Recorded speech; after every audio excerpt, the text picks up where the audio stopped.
Number 4, how to keep your data safe. Okay, this is the last thing that I really want to hone into. There's one other thing after this, but I'm going to take you through a few principles here to help you secure your own data. So the first thing is about passwords. So, passwords are not that difficult to crack. However, there are some things that you can do.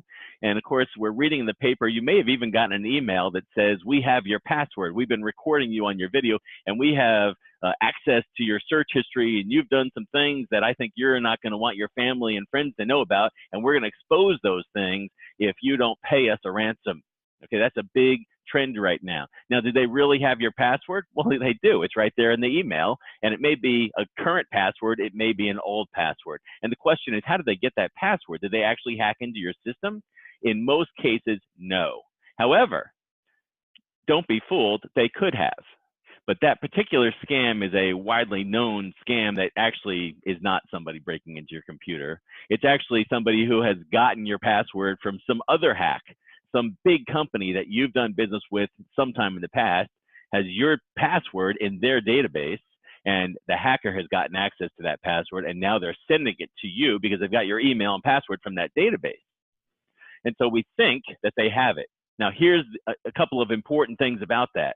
First of all, if you're using the same password for many different accounts, which many people are, we've got the same password for Yahoo and for Marriott and for Equifax, and for everything that I've done online, because it's easy to remember, or maybe it's similar. Maybe I'm using a password like dog, and maybe I use dog 1 as though that were somehow safer, or dog 15, or dog 1925, or whatever it is you use. And maybe I even changed the number a few times in some of those different places. Well, you know what?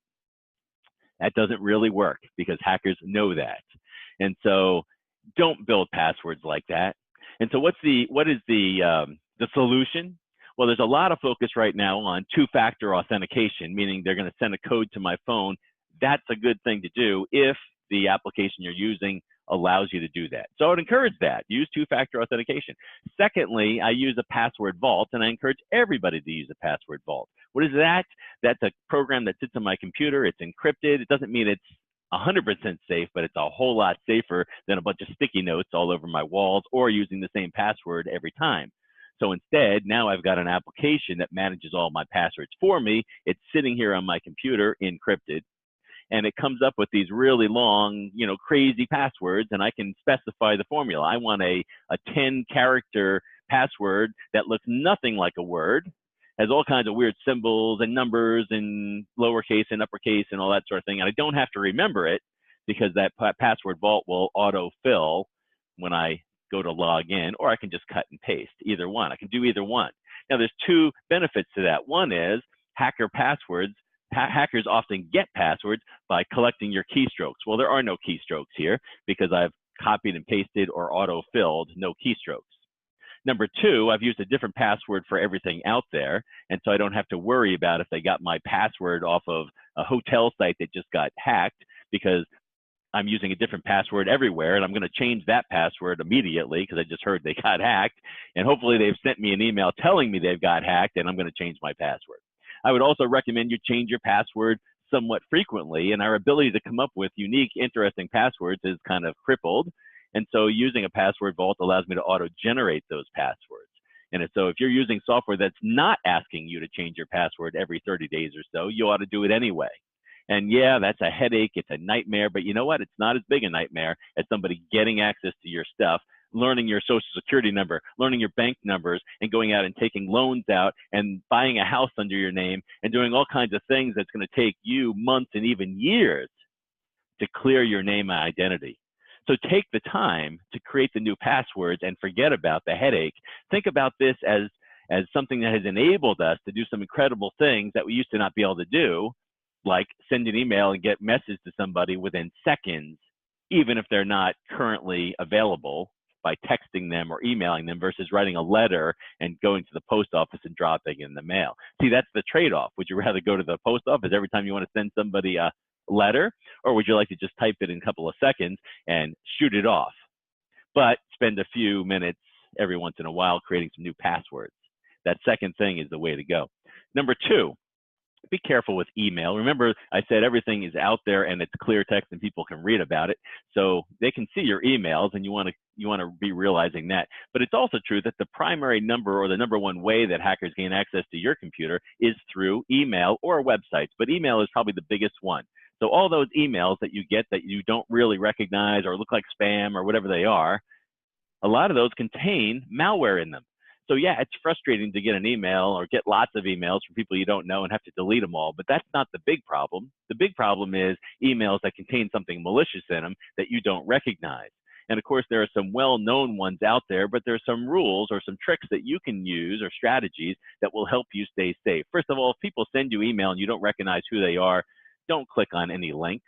Now, it is true that an email can infect a computer without you clicking on a link, but a lot of our filters out there and other tools that we use try to clean a lot of that stuff out before it ever gets to you. So most of the time, you're clicking on something, a picture, a document, an attachment, a link, or something, and that's infecting your computer. If you ordered something and they send you a tracking thing, you expect it. But if you get something and you didn't expect it, a lot of us are going to click on that tracking link going, I didn't order anything, like coming UPS. I wonder why there's a tracking number. I want to see what it is. See, that is not something you want to do. You want to just delete that email and forget about it, okay? If a package shows up, great, you can open it. Hopefully it's not a bomb. But that link could very well be malware, and you want to be careful about that. Now, you can use this little trick where you take your mouse and just mouse over the link, and it will show you the real URL. So that link might say tracking package, and the actual link might be something weird. The problem is a tracking link a lot of times is weird. And so it's not always easy to tell, but it's worth checking. So if you get an email from a hotel name that you recognize and you mouse over it and you read the URL, and you got to be careful, because let's say the name of the hotel is Marriott.com / and some stuff. If you look at that URL, it might be Marriott with a 0 instead of an O. And so you need to be careful, as you can't just sort of skim over it and go, oh, yeah, it's Marriott. It may not be. It might be a 0, and the 0 looks a little different than an O does in a URL. And so you need to check that. Another popular thing is somebody sending you an email that says, update your credentials, update your information, update your banking information, your credit card is expiring, update it with this link. Companies should never do that. They're not supposed to do that. You should never click on that link. If somebody tells you to update your credit card, go to their direct site and update it there. If somebody gives you if a pop-up comes up on your computer and says, you've been infected with malware, call the support number for some computer, for Windows or for Apple or whatever it is. Don't call that number. Go to the website and call that number.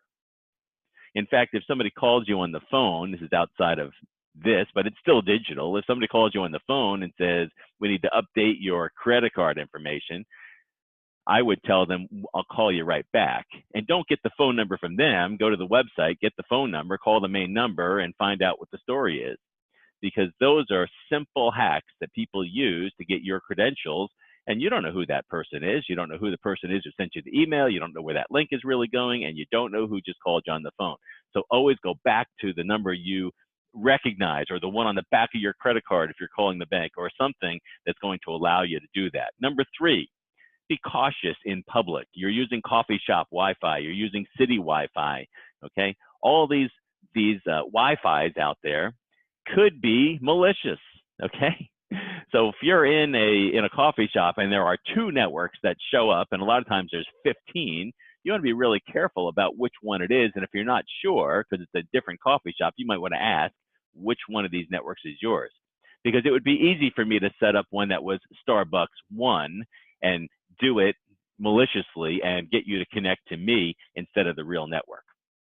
So you need to know what it is you're connecting to. It's a good idea to use a virtual private network to get into your company, but that doesn't avoid all threat by any means. It just helps out a little bit by encrypting that data stream between you and your company.